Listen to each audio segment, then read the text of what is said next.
अस्सलाम वालेकुम जी, मैं हूं नजमुल हसन बाजवा। आपको हमारे फेसबुक पेज और यूट्यूब चैनल पर खुश आमदेद। नाज़रीन कराम, इस वीडियो में एक टॉपिक नहीं है जो हमने थंबनेल पे लिखा है, वो बड़ी क्रिटिकल और अहम तरीन इन्फॉर्मेशन है। वो आपके साथ ज़रूर शेयर करनी है, लेकिन ये एक मौजू नहीं है। आज बहुत सारे मौजूआत पे आपसे डिस्कशन करनी है और आपको इन्फॉर्मेशन देनी है। एक तो जो काबीना इलेक्ट की गई है, बल्कि सेलेक्ट की गई है, उस काबीना के अंदर क्या देख के मुझे जो है ना वो बड़ा गुस्सा आ रहा है, शदीद गुस्सा आ रहा है। एक तो मैंने आपके साथ जो है वो बताना है।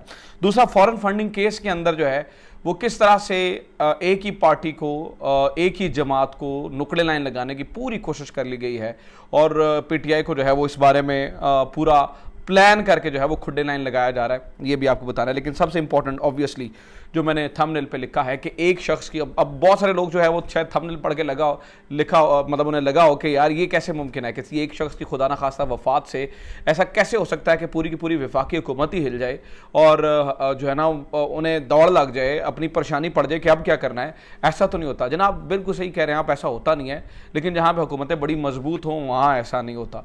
जहाँ पर हुकूमतें बड़ी ही कमज़ोर हों, नहीफ हों, जिनका कुछ मुस्तकबिल ना हो, दो चार महीनों के लिए आई हों, वहाँ ऐसा ही होता है। जहाँ पर आपने मिक्स चार पार्टी बनाई हो, मुख्तलिफ इधर उधर से लोगों को पकड़ा हो, सबसे बड़ी पार्टी को उठा के बाहर फेंका हो, वहाँ ऐसा ही होता है कि खुदा न खास्ता किसी एक शख्स की वफात भी पूरी की पूरी हुकूमत को हिला सकती है। और आज ऐसा ही हुआ है जनाब। अब ये सुनिएगा, पहले तो अफसोस की बात है कि हम इस पे अफसोस है कि एमएनए इकबाल मोहम्मद अली, ये NA 240 के एमएनए हैं जो वो फौत हो गए हैं। MQM से इनका ताल्लुक़ है। लेकिन इस इजहार अफसोस के बाद मैं आपको बताऊं कि इस एक एमएनए की सीट खाली होने से और एक शख्स के जाने से हुकूमत इस वक्त सख्त परेशानी का शिकार हो चुकी है। रात गए भी इस जो है ना वो मौजू के ऊपर सर जोड़े गए, करना क्या है, अब क्या करें, वजह क्या है बताता हूँ। देखें जनाब, इस वक्त गवर्नमेंट के पास कुल वोट हैं 174 और गवर्नमेंट यानी कि आपको वज़ीर आज़म बनने के लिए चाहिए होते हैं वोट 172। यानी कि साबिक़ वज़ीर आज़म को जो है ना वो 172 सिक्योर नहीं कर सके थे और जो मौजूदा वज़ीर आज़म है इन्होंने 174 वोट ले लिए, तो 2 वोट ज़्यादा लिए। अब इन 174 के अंदर MQM के वोट्स भी हैं और उन MQM वोट्स के अंदर ये जो MNA इकबाल M अली हैं इनका वोट भी शामिल था। अब ये बेचारे जो हैं वो फौत हो गए हैं, तो कुल मिलाकर जो हुकूमत के पास कुल वोट रह गए हैं वो हैं 173। वज़ीर आज़म बनने के लिए आपको चाहिए 172 और आपके पास यानी कि गवर्नमेंट के पास कितने हैं 173। अब पूरी गवर्नमेंट, पूरी शहबाज गवर्नमेंट जो है वो एक वोट के ऊपर खड़ी है। खुदा ना खास्ता कुछ भी हो जाता है, ये एक वोट छिन जाता है तो पूरी की पूरी गवर्नमेंट कोलैप्स कर जाएगी, पूरी की पूरी गवर्नमेंट जाएगी। अब देखिए, जैसे नए वज़ीर आज़म आए हैं, नए वज़ीर आज़म आए तो नए वज़ीर आज़म आने के बाद चलें एक ख़ास आप जो है ना वो कानूनी तौर पर एक अरसा होता है, 2 या 3 महीने मेरे ख्याल से इसके लिए होता है, एग्जैक्ट मैं पढ़ा नहीं, पढ़ के बताऊंगा।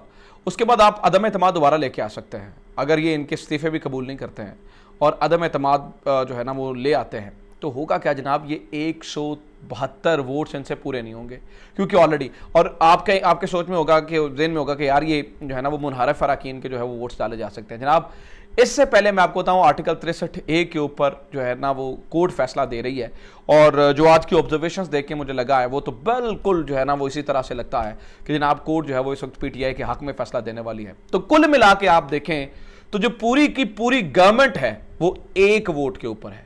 अगर एक वोट इधर से उधर हो जाए, पहले वो 2 वोटों की इनके पास गुंजाइश थी, अब वो जो है वो 1 वोट रह गया है। और इमरान खान ने बड़ी चालाकी से इसे कहते हैं कि अपने जो है ना वो लोग विड्रॉ किए हैं असेंबली से।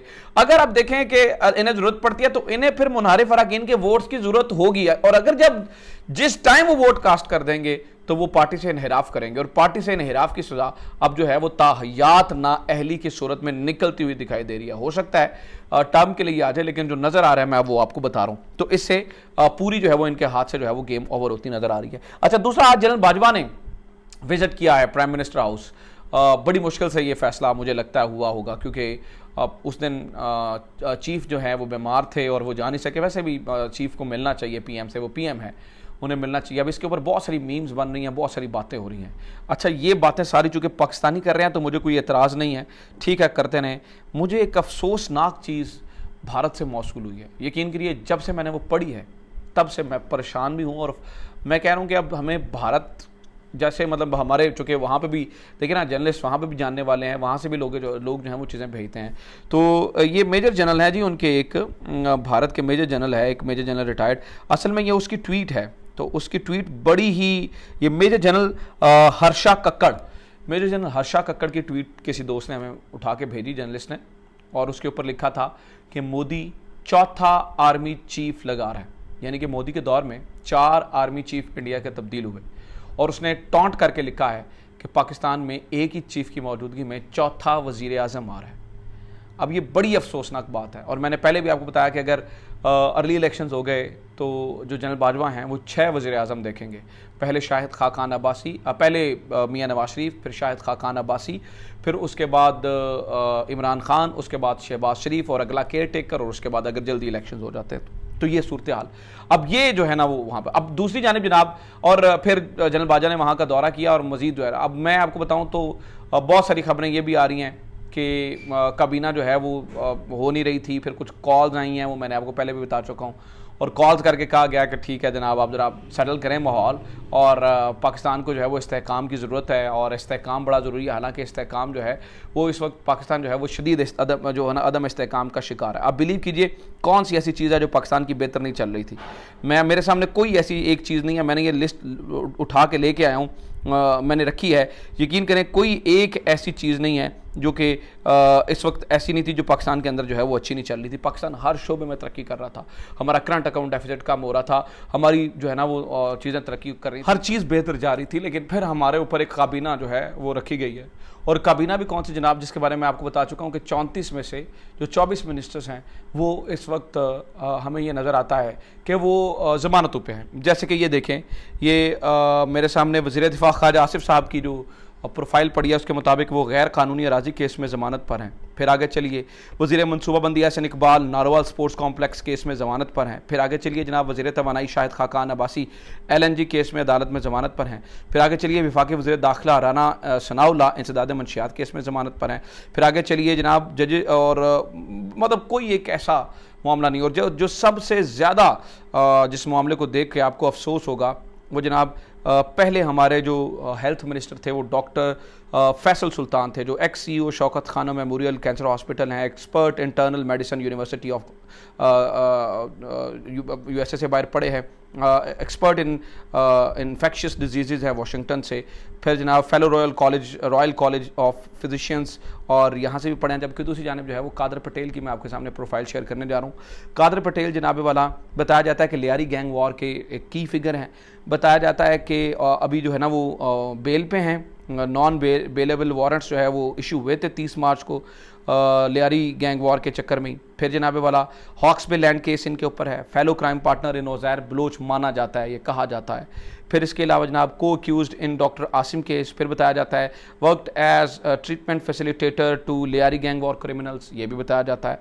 फिर जनाब infamous to land grabbing through Uzair Baloch into the outskirt of the city.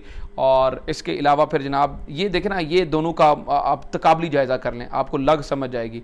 इसी तरह से फिर जनाब सानिया निश्तर के बारे में और शाजिया मरी के बारे में भी जनाब एक तकाबली जायज़ा जो है वो मेरे सामने पड़ा, चुके मैं इस पर ज़्यादा डिटेल में नहीं जाऊँगा, फिर शायद लगेगा कि पर्सनल हो रहे हैं। हालाँकि इस ये बात जो है वो सीधी सीधी नज़र आ रही है कि यहाँ पर शाजिया मरी जो हैं वो उनका ताल्लुक सिर्फ एक सियासी घराने से है, इसलिए उन्हें पोस्ट दे दी गई। जबकि दूसरी जानिब जो सानिया निश्तर हैं वो कार्डियोलॉजिस्ट हैं, किंग कॉलेज से जो है वो PhD हैं, फिर chaired WHO high level commission, member of world economic forum and nominee for DG of WHO। तो ये सारी, और दूसरी जानिब शाजिया मरी साहिबा जो हैं वो BA पास हैं।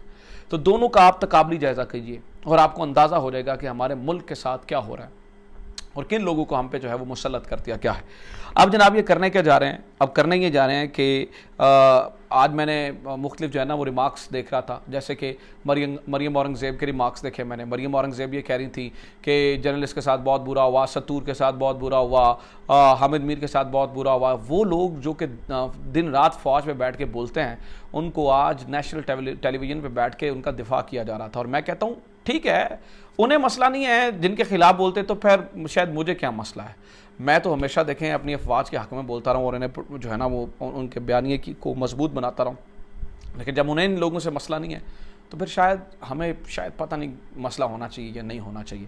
तो उनके हक़ में जो है ये बोलते रहे।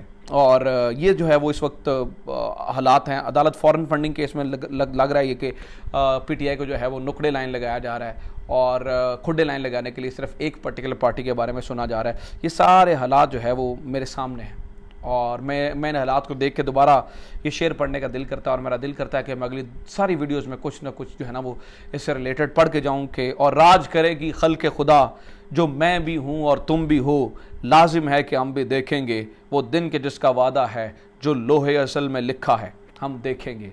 अब जो आप हम चेंज की और इनकलाब की बात कर रहे हैं ना, वो इन्हीं चीज़ों से जान छुड़ाने के लिए कह रहे हैं कि राज करेगी खल्क़ खुदा, जो मैं भी हूँ और आप भी हैं। अपना ख्याल रखें। खुदा हाफ़िज़। पाकिस्तान जिंदाबाद।